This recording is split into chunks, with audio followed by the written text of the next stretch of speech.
Yeah. Like my mama used to, man, I remember one time coming home, mom's in the living room smoking with who it was, Master P, Snoop, I think Silk, them, Mystical. They was all in the living room. Matter of fact, I had a big old bag of gas on my bed, and I was a little kid, about your son age. And I come in my own room and see that on the bed, like, Mama, what is this on my bed?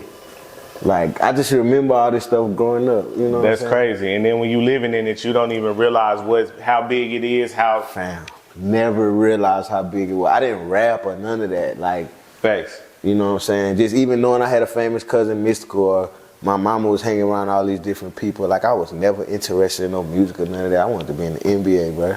Yeah, that's crazy, bro. A lot of us, like, you know what I'm saying? That's what basketball was your life. Yeah. No, that's real talk, bro. So one thing my Uber driver was telling me, bro, he and this was months ago, he said, you know, Jizzle about to come home. Mm-hmm. And off the rip, I'm not knowing who he talking about when he just say Jizzle. So I'm like, who? He said, no, BG, man. He's like, man, BG mean a lot to the city of New Orleans, bro. Absolutely. And he finna come home. So that brings me to my question. One of your good friends, Half Pint, I asked him the other day, I said, bro, do you think BG can make a hit today? Mm-hmm. And his answer was no. Mm-hmm. Not if he sound like he did before he got locked up. Right. Do you think BG can make a hit today?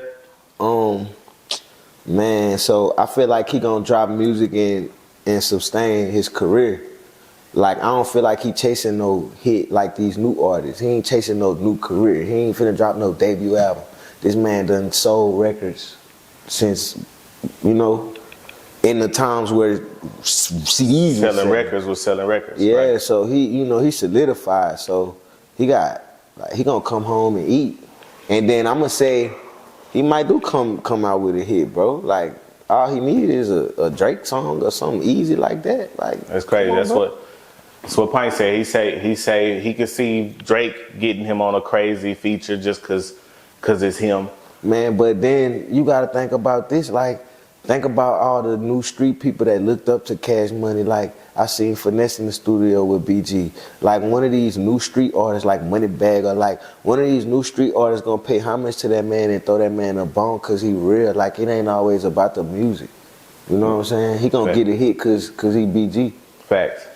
Okay, so boom. Now let's talk about your transition out of New Orleans, right?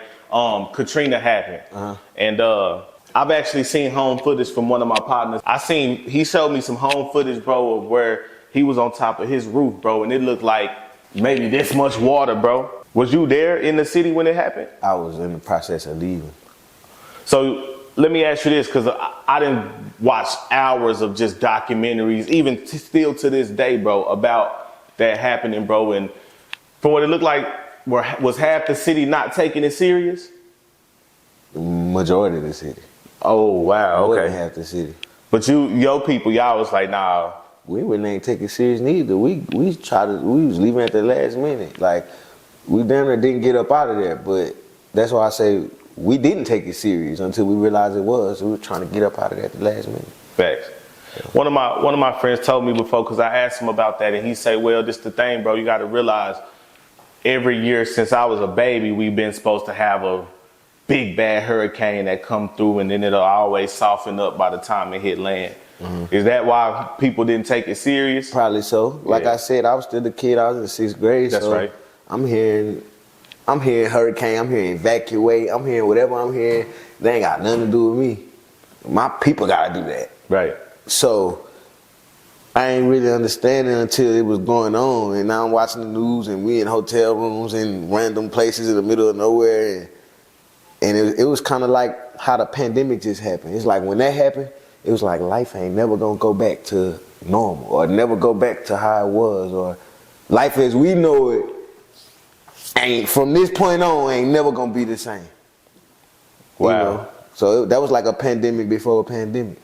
Facts. That's crazy, man. I just remember watching that on TV and not knowing much, because this is 06 or 05 or 06, one of them two. So I'm in the 10th grade. Mm-hmm. I'm in the 10th grade at South Hills, and I'm watching it on the news, bro. And the only thing I know about New Orleans at this point in time back then is you know, of course, the rappers from over there, and then, you know, the New Orleans, I think they had Chris Paul when Chris Paul was over there. Yeah.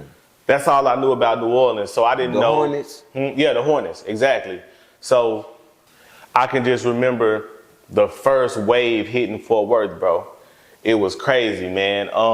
But first I'm gonna ask you this, from your perspective, bro, what is it like to have to just uproot your whole life and move somewhere else? Man, like I said, I was a kid. I'm gonna keep saying that because I'm not processing stuff how a grown up would process stuff. Like, I'm just going with the flow. Like, you know what I'm saying?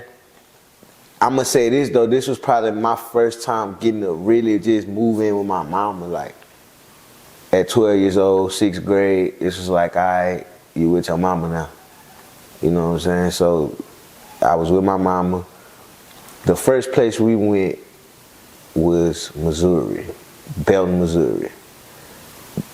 My mama had just got married in August, bro, August 7th. Katrina hit like the 29th, 30th or something like that, the end of that month.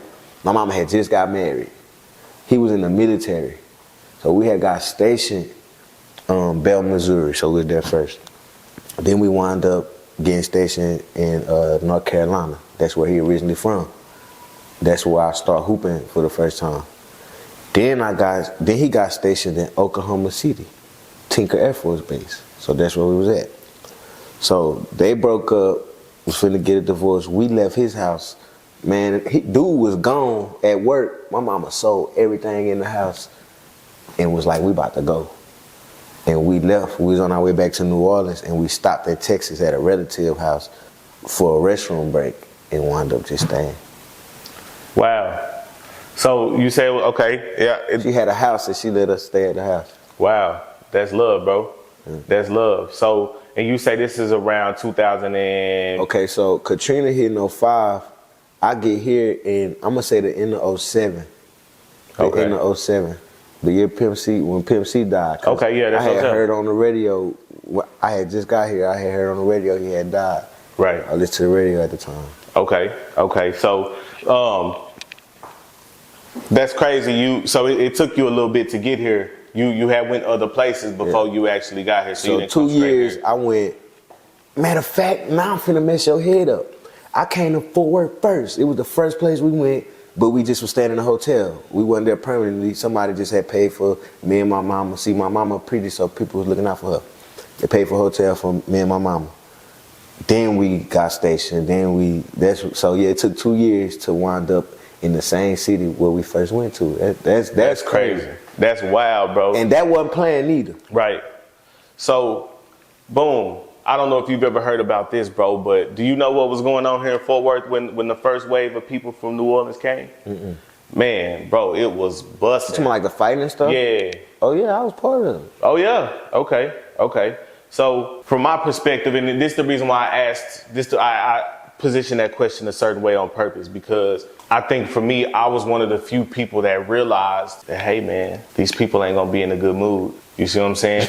These people not gonna be in a good mood. So, because here, bro, it was more so on some shit like, nah, bro, they ain't finna come down here and take over.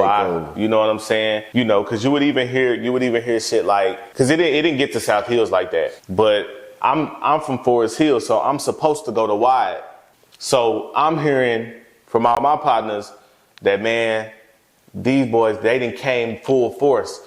They wearing shirts and stuff, dissing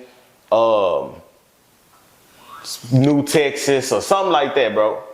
And I'm just like, okay, you know what I'm saying? I haven't seen it at this point, but I'm just like, I'm already knowing, bro, these people ain't gonna be receptive to being here like that, bro. Yeah, everybody can do that. Yeah, was you hearing about that type of stuff? Like, I was in it, bro. I was getting in a lot of fights. So from your perspective, what was it that made it like? I mean, for me, I'm a to myself type of dude. Facts. But like one of the things was the way I had dressed. So like this around the time everybody, this the K Bizzo era, this the Coogee on my body. What you mean, Ed Hardy, or even people was wearing Ed Hardy, or like polos with the Levi's, with the Forces, or with the Jordans, or Like, you remember how everybody was Good dressing catch. around this time. So me, I probably wore Chucks. I probably wore Adidas. I probably ain't never had a pair of Jordans or,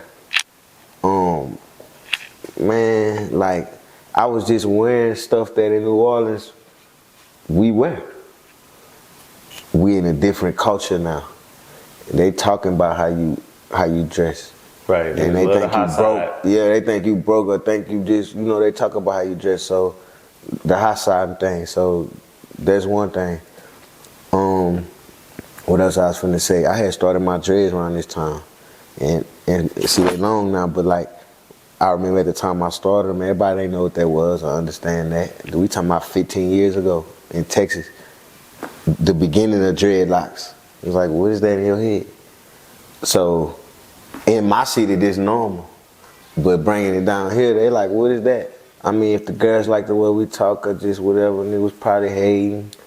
It was so many different reasons, or even just like a nigga feeling like, y'all ain't finna come take over. Like, just, it was so many different reasons, but like all my interactions wasn't nobody just cool or receptive to me at first. Like, everything was negative. Like, I'm getting in fights for everything I'm telling you about. Even I used to walk around with a notebook and I used to have my headphones on. I really ain't bother nobody. Everybody that went to school, I used to just rap and beat up myself. A lot of people thought I was a little off, like, leave bro alone. But the people that didn't leave me alone, like, we probably got into fights and just, I don't know, after a while though, the city just started accepting me though. Facts.